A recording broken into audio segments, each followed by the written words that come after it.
Welcome to the Endo Belly Girl podcast. I'm your host, Alyssa Chavez.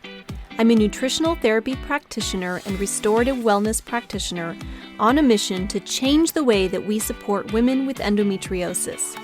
Endo is a full-body disease that impacts your mind, body, and spirit in countless ways that aren't often addressed the way that women truly deserve. We are here to talk about all of it.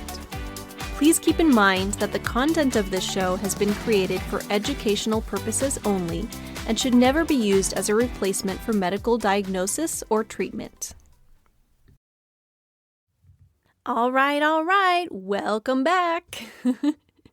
I am super excited for today's episode. I feel like I say that every time, but I am excited about every episode. I really love sharing this information with you. It makes my day. I love that you all are listening to it and hopefully gaining some wonderful benefits from it. So if I say that a lot, that's why. I just am genuinely really excited. Okay, so today's episode is all about supplements. We've talked a lot lately about food and nutrition for endometriosis, and today we're going to dig in a little bit into supplements. Now, when it comes to supplements for endometriosis, there's a lot to know, there's a lot to consider. Just like with everything, it's very bio-individual, so I can't tell you on this podcast episode exactly what supplements every single person should take. There are some supplements that will benefit one person with endometriosis and may be not as beneficial for somebody else or even harmful for somebody else. It really depends on what's going on. And I will also say that you always want to start with the foundations first. Supplements are not going to be the first place that you want to look. They are, as the name tells us, supplements, right? So they're meant to be taken alongside a wonderful nutrient-dense diet, alongside optimizing your digestive health and rebalancing your gut microbiome and balancing your blood sugar and managing your stress levels and all the things that can be done on a foundational level. And then we add in supplements as they are needed. So supplements are not a magic pill. You can't out-supplement a poor diet. That's a phrase that you'll hear me say over and over because it's so true. And oftentimes, one of the mistakes that I see a lot of people make is that they are using supplements to chase certain symptoms in their body. And that's something that we want to avoid in general. You want to work on addressing your body as a whole, looking at the root cause of what's going on with everything in your body, not just chasing one little symptom at a time, because that can end up being so frustrating and being this long-term journey that just won't feel very fulfilling to you. So, what I'm going to share with you all today are my 3 favorite supplements that I use personally for myself, I use for many of my clients, and I feel like these 3 particular supplements can be beneficial for the vast majority of people. I try to pick supplements that are not going to be super bio-individual, but have some really widespread benefits that can benefit a lot of people. That being said, of course, these recommendations aren't just go out there and buy these supplements tomorrow and just blindly jump into them. I still recommend working with a credentialed practitioner who can help you to determine what supplements are best for your unique situation. But hopefully this will be a great place to start as far as just educating yourself around supplements, knowing the benefits behind them. If somebody does recommend a supplement to you, then at least you can have an understanding of why and what benefits it might have, and if that's something that may be helpful for your unique body. So, let's just dive right in here. These are in no particular order, by the way. This is just the order that they popped out of my head and I decided to write them down. It doesn't mean 1, 2, and 3. It's the order of how important they are or how helpful they are. That's just the order that I threw them out there today. So, number 1 is ginger. Ginger is one of my personal favorites, and it's something that I use all the time. Now, ginger can be taken as a supplement, absolutely. There are capsule forms and chewable forms and things like that that you can take as a supplement. You can also take ginger in its whole food form. Just use fresh ginger or dried ginger and use that in your cooking. You can also have ginger as a tea. There's many tea bags you can buy, or you can use fresh ginger to make a tea. So there's lots of options to use ginger. I really love ginger, first and foremost, because it's a very powerful anti-inflammatory. There have even been some recent studies, recent research that shows that it may even be more powerful than a lot of the over-the-counter pain medications, which is really incredible. I hope that they continue to do more research on this and really understand how and why and what the exact dosage should be to help with that. But so many people I know become very reliant on over-the-counter medications, just pop an Advil right and left because they have no other choice or feel like they have no other choice because you're just in pain all the time. But if you're able to use something natural like ginger, that can be a very powerful anti-inflammatory and can be an alternative. That can be very life-changing just to have something like that, because unfortunately those over-the-counter pain medications do also have some side effects. They have impacts on your gut health, on your microbiome, and that can be something that can have some long-term consequences. So that's why ginger is something that I love to offer as an alternative. In addition to being an anti-inflammatory, ginger also is really wonderful for your digestive health. Ginger is something that is used frequently to help with nausea and digestive upset. So it can be great even for when you're experiencing symptoms of what we call the period flu, which can be either that time leading up to your period or sometimes even during your period when you start to experience some kind of flu-like symptoms like nausea, maybe vomiting, upset stomach, all those symptoms that we typically associate with the flu. We call that the period flu. Ginger is also a powerful antioxidant, which is great for reducing oxidative stress and free radicals in your body, and that's actually something that's huge for endometriosis. It can also be really helpful for balancing your blood sugar, which balancing your blood sugar reduces overall stress in your body. It helps us to be able to produce hormones effectively the way that we really want to be able to, so that's a great benefit as well. And it also has antimicrobial properties, so it can help to support microbial balance in your body. So many wonderful things. Love ginger. At the very least, I recommend incorporating some ginger into your diet. When you're cooking, like for example, when I make a stir fry, I like to grate some fresh ginger and throw that in there, or sometimes just even on top of a salad. I'll just grate some fresh ginger and toss it right on top of a salad. You can throw it into so many different meals. It adds wonderful flavor, has a wonderful aroma, so that can be a great place to start. I know that we're doing an episode here today about supplements, but so many of these things that we supplement can also be taken in their whole food form. That's really what the supplement is anyway. It's just ginger that has been put into a capsule form. So there's many different ways to take ginger. Any of those forms can be really beneficial. Okay, number 2 is magnesium. I can't tell you how much I love magnesium.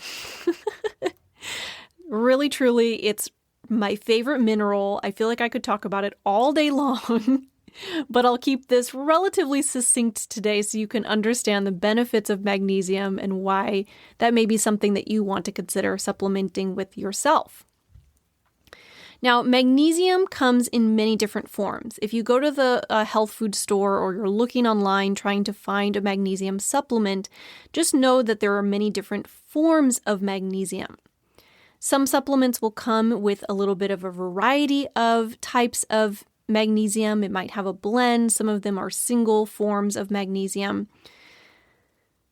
It's important to know here that some of the forms of magnesium can affect your bowels. It helps with motility, meaning it helps your bowels to move faster, which can be helpful if you struggle with constipation.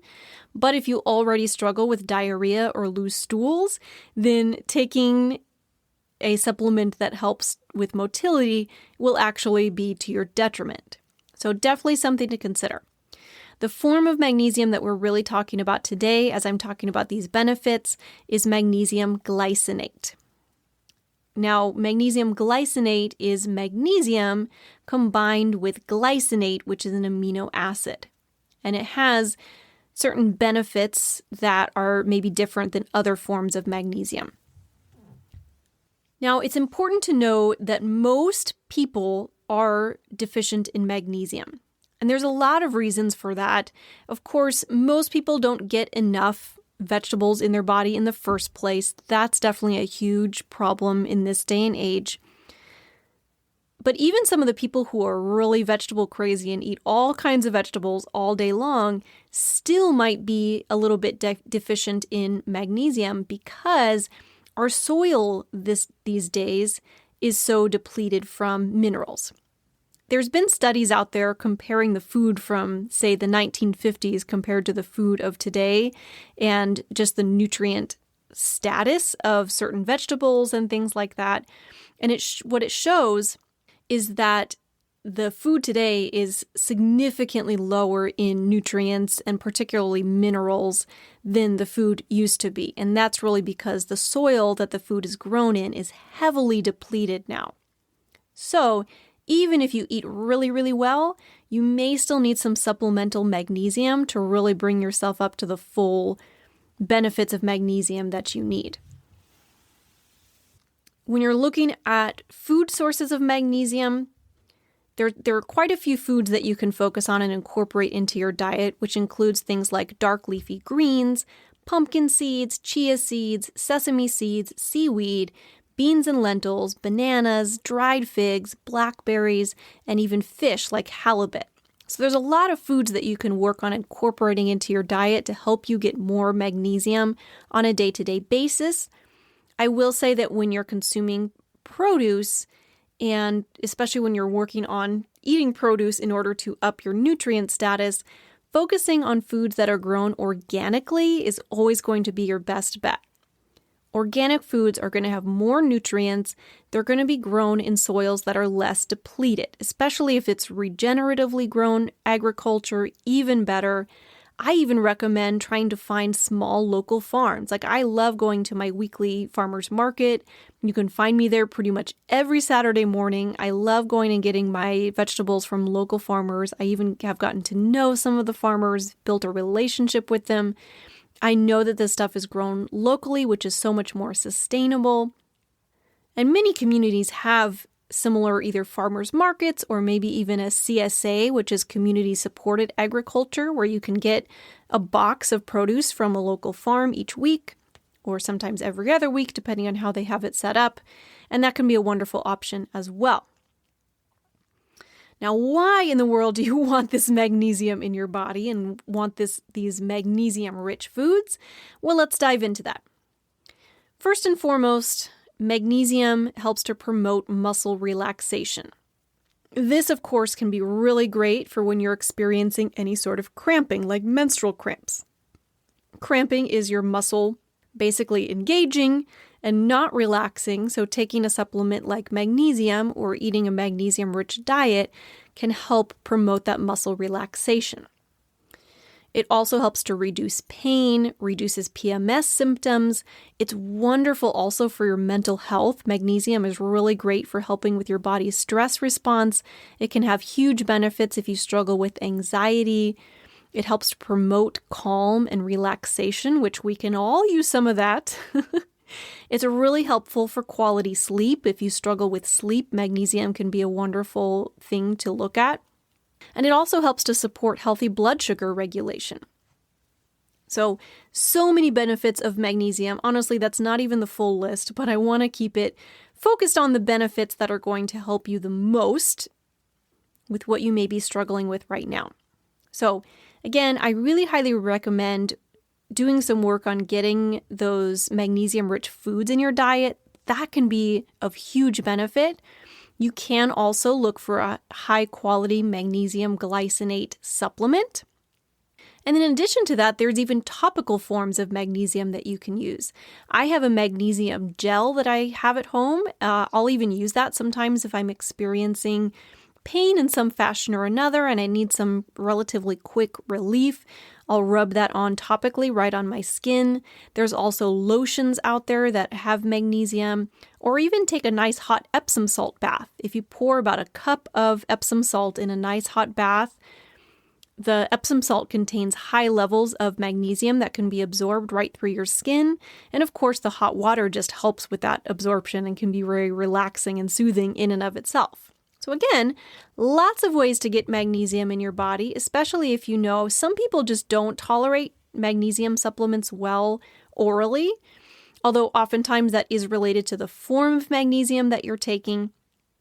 But if that's the case for you, and even with forms like magnesium glycinate, you still find yourself struggling with taking magnesium orally, doing those topical forms can be a wonderful alternative. Okay, and our third supplement for today, one of my very favorites, omega-3s. Omega-3s are another one of those things that most people are deficient in. So there's different types of omega fats. Omega-3s are a fat, by the way. And one of the big things that can really heavily benefit people with endometriosis is balancing out your omega-3 to omega-6 ratio in your body.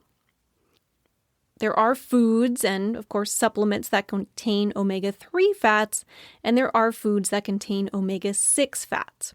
Well, it just so happens that way more of the food that we consume, especially within a standard American diet, is very heavy in omega-6s. So when you're looking at things like vegetable oils, which are so very prevalent in everything, especially processed foods, and even if you're eating out at restaurants and getting takeout food and things like that, it's very easy to get way too much of the omega-6s. Now, omega-6s are not necessarily bad. There's a lot of whole food sources of omega-6s that can be really beneficial. It's more about the ratio of omega-3s to omega-6s. So in your body, these types of fats, the omega-3s and 6s, break down in certain ways. They go down what's called the prostaglandin pathways. I'm not going to go into all the science behind it today. If you are really interested, you can do some Googling on that, prostaglandin pathways. But basically, they break down to go either towards a more inflammatory pathway in your body or a more anti-inflammatory pathway. The omega-3s gear more towards that anti-inflammatory pathway. So if we can get more omega-3s in our body, we can help to reduce inflammation. So omega-3s are a very powerful anti-inflammatory. I really recommend actually getting as many omega-3s in your diet as you can. So food sources of omega-3s, because again, food first.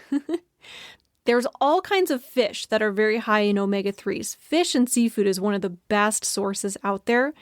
So fish that are high in omega-3s include salmon, mackerel, herring, sardines, oysters. I know oysters aren't actually a fish, but it goes in the seafood category there. You can also consume foods like walnuts, chia seeds, flax seeds, hemp seeds, pasture-raised eggs, meat and dairy from pasture-raised animals. And yes, the pasture-raised part is important. We've talked about this on a previous episode a little more in depth, but the way that your food is raised really matters for the nutrient status. If you're consuming conventionally raised meat, it may be actually very low in nutrients and maybe much higher in omega-6s. And honestly, I believe that that's where a lot of the dispute about red meat and meat in general comes from, is that studies are often done on poor quality meats. The high quality meats, the grass-fed and pasture-raised, tends to actually be much higher in omega-3s, which can be very beneficial for your health. So the sourcing matters. Now, why does the anti-inflammatory properties really matter. Why do we need omega-3s in our bodies? Well, the anti-inflammatory property is really supportive in pain reduction, especially if you're consuming omega-3s either in food or supplement form on a regular day-to-day basis. Over time, it's a cumulative effect as your body starts to up its omega-3 to 6 ratio. It can be really supportive in pain reduction. It can also be really supportive in your mental health. Anxiety and depression have been shown to get support from omega-3s. It's also really important when it comes to fertility and pregnancy. Omega-3s can have an impact on egg quality, on fertility in general, especially because it's helping to reduce the inflammation. And it's even important during pregnancy because it helps with the development of a healthy baby. Omega-3s also support healthy blood sugar regulation, which we talked about a little bit already, that supporting healthy blood sugar levels can really help to reduce the overall stress load in your body. So there's so many benefits, and honestly, the list goes on. Omega-3s are also really beneficial for your brain health, your heart health, your sleep, the health of your skin. There are so many areas in your body that can receive support from the omega-3s. Something that really every one of us should be focusing on, at the very least getting more omega-3s in our diet. You can absolutely support omega-3 status in your body with supplements as well. A high-quality omega-3 supplement is something that I recommend to pretty much every single one of my clients because it does have so very many benefits in our bodies and because so many of us are deficient. So the quality does matter, looking for a high-quality omega-3 supplement. The companies that I use, and this is why I haven't really been recommending specific supplements for the most part, is because a lot of the supplements that I use, you can only get through practitioner accounts. You wouldn't necessarily be able to order them just going online. And even if you can, honestly, sometimes ordering through Amazon and other retailers like that, it may not be necessarily regulated, so it's hard to know what you're really getting. That's why I'm not giving a lot of specific recommendations. However, there is one option for the omega-3s that I recommend for people who are just looking to go and pick something up at their local health food store, and that's Nordic Naturals. That's one of the brands that I have used before that I know is a high quality. They source their products really well, and I feel comfortable recommending that particular brand. All right, so those are the 3 best supplements for endometriosis that I am recommending for you today. That was ginger, magnesium glycinate, and omega-3s. So I definitely recommend doing your own research on these supplements a little bit and or working with a practitioner to help to figure out what supplements will really be best for you and your unique body and your unique situation. But I hope that this helps to bring you some education around these supplements so you can go into your decisions, again, a little bit more informed, which I think is really important. Now, one thing that I want to note here is that it can be very easy to start to go supplement crazy. And I see this all the time. I'll have new clients come into my practice who send me the list of the supplements that they're currently taking. And I swear sometimes they're like 3 pages long. More supplements is not always better. For one, it can start to become a little overwhelming when you're taking like 25 different supplements every single day. Secondly, if you don't have a true strategy behind your supplements that you're taking, maybe you just read something on Google or a Facebook group on why you should take this certain supplement, so you added it into the mix without really knowing the benefits or how it might impact your unique body, you can end up doing more harm than good in the long run. So that's why I recommend working with somebody who can recommend supplements that are going to be best for you.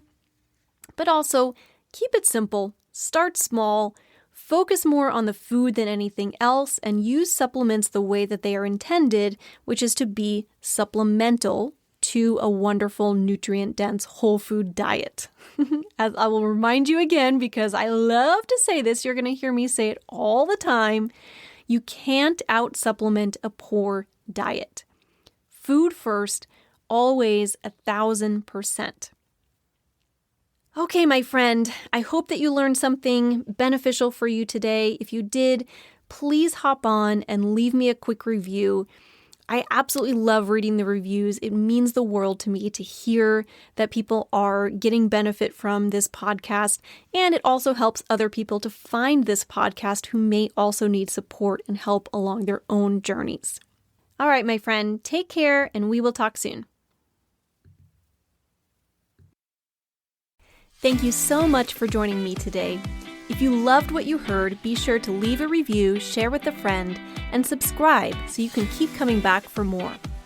If you are ready to take the next step toward getting to the root of your endo symptoms like endobelly, pain, fatigue, and so much more, you need to take my Endo Reset free course. You can find the link in the show notes or at www.endobellygirl.com. Till next time, my friend.